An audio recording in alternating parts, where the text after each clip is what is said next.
श्री कृष्णा दोस्तों, किशोरी क्रिएशन से मैं सपना शर्मा आप सबका हार्दिक स्वागत करती हूँ आपके अपने चैनल पर। दोस्तों, आज मैं आपके लिए गणेश जी के जन्म की दो पौराणिक कथाएं लेकर के आई हूँ। आइए सुनते हैं गणेश जी के जन्म की पौराणिक कथाएं। शिव पुराण के अनुसार गणेश जी माता पार्वती मिट्टी से बनाए गए पुत्र थे। गणेश जी के जन्म का कारण यह था कि माता पार्वती को एक निष्ठावान द्वारपाल की आवश्यकता थी। इसके लिए पार्वती जी की दो सखियां थी, जया और विजया ने माता पार्वती को मिट्टी का द्वारपाल बनाने की सलाह दी। गणेश जी के अस्तित्व में आने के पीछे दोनों की यही सलाह थी। इन दोनों ने पार्वती जी से कहा था कि स्नानागार के बाहर एक ऐसा पहरेदार लगाओ जो शिव जी को भी स्नानागार में नहीं आने दे, जो आपका हुक्म माने। पार्वती शिव जी का हुक्म नहीं माने। होता यह था कि पार्वती जी जब भी स्नान करने के लिए जाती तो बाहर किसी शिवगढ़ को पहरे पर बैठा जाती, लेकिन शिव जी जब आते तो शिवगढ़ शिव जी को रोक नहीं पाते। वो शिव जी की आज्ञा का उल्लंघन नहीं कर पाते थे और शिव जी को स्नान घर में जाने से रोक नहीं पाते थे। शिव जी ऐसे में स्नान घर में आ जाते थे। पार्वती जी को उनकी सहेलियों ने कहा कि पहरेदार तो ऐसा होना चाहिए जो किसी को भी अंदर ना आने दे। पार्वती जी को अपनी सखियों की बात सही लगती है और नहाने जाने से पहले अपने शरीर के हल्दी के उपटन को निकालकर उससे बालक का एक पुतला बनाती हैं और उसके बाद में उसमें प्राण डाल देती हैं। विनायक रखती हैं और कहती हैं कि आज से तुम मेरे पुत्र हो, अब मैं तो स्नान करने जा रही हूँ, तुम यहाँ दरवाजे पर ही खड़े हो जाओ और किसी को भी अंदर आने मत दो, और उसके हाथ पे एक डंडा पकड़ा देती है। पार्वती इतना कहकर स्नान करने के लिए अंदर चली जाती है। अब थोड़ी देर बाद पीछे से भगवान शिव आते हैं और वे पार्वती के भवन में जाने लगते हैं, तो बालक विनायक उन्हें विनय पूर्वक रोकते हैं। जी जो है कहते हैं कि माता पार्वती ने अंदर जाने से मना किया है, तो इस पर शिव जी उन्हें समझाते हैं कि मैं तो उनका पति हूँ। तो बालक गणेश माँ की आज्ञा को सर्वोपरि मानते और कहते हैं कि माँ ने मना किया है तो मैं शिव जी को मना कर देते। वे शिव जी को मना कर देते, कहते हैं कि मैं तो आपको किसी भी स्थिति में अंदर जाने नहीं दूंगा।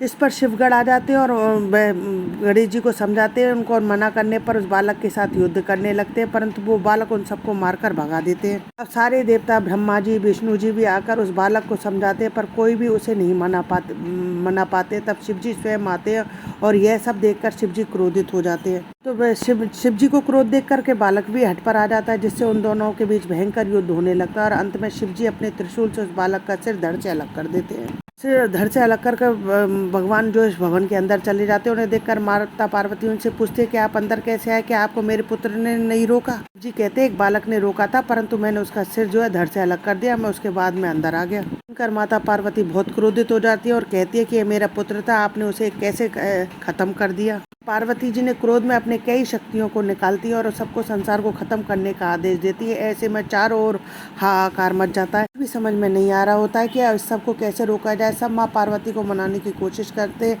परंतु माता का गुस्सा शांत ही नहीं होता है। नारद जी कहते हैं कि ये सब माता पार्वती जी की स्तुति करें, जिससे उनका क्रोध शांत होगा और वह विनाश कार्य रोक देंगी।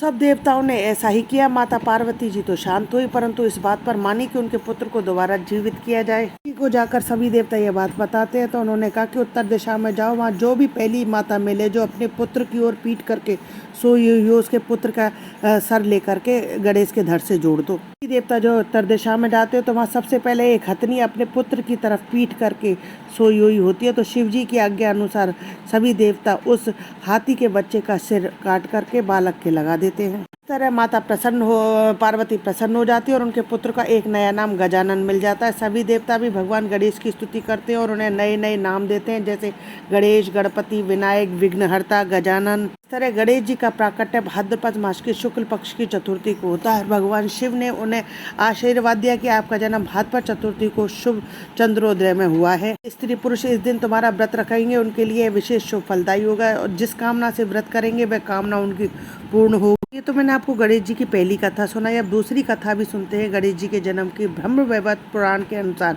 शनिदेव शिव पार्वती को पुत्र प्राप्ति की खबर सुनकर उनके घर आए और शिव पार्वती के समक्ष पहुंचे, परंतु उन्होंने अपना सिर नीचे नहीं झुका रखा था। यह देखकर पार्वती जी ने उनसे सवाल किया कि आप मेरे बालक को क्यों नहीं देख रहे हैं? तब शनिदेव बोले, माते मैं आपके सामने कुछ कहने लायक नहीं हूँ। ये सब मेरे कर्मों के कारण ही है। मैं बचपन से ही श्री कृष्ण का भक्त था। मेरे पिता ने मेरा विवाह चित्ररथ की कन्या से कर दिया। वह सती सावित्री नारी, बहुत तेजस्वी, हमेशा तपस्या में लीन रहने वाली स्त्री थी। ऋतु स्नान के बाद वह मेरे पास आई। उस समय मैं ध्यान कर रहा था। मुझे ब्रह्म ज्ञान नहीं था, जिसके कारण मैंने उसकी तरफ देखा तक नहीं। अपना ऋतुकाल असफल जानकर उसने मुझे श्राप दे दिया कि तुम जिस तरफ सीधी दृष्टि देखोगे वह नष्ट हो जाएगा। इस कारण जिसको भी सीधी दृष्टि करके देखता हूँ तो वह परेशान हो जाता है। इसलिए मैं हिंसा और अनिष्ट के डर से बालक गणेश की तरफ सीधी दृष्टि से नहीं देख रहा हूँ।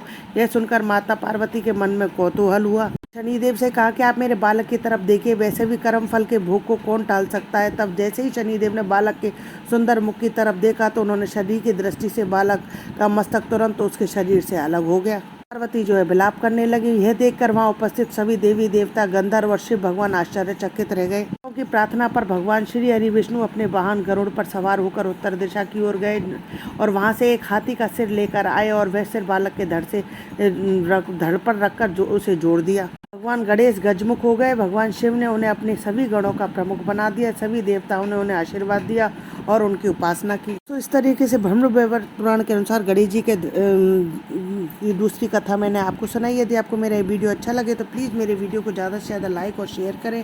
यदि आप मेरे चैनल पर नए हैं तो चैनल को सब्सक्राइब करना ना भूलें। पास ही में बेल आइकन को दबाएं, जिससे मेरे आने वाले हर नए वीडियो का नोटिफिकेशन आपको मिल जाए।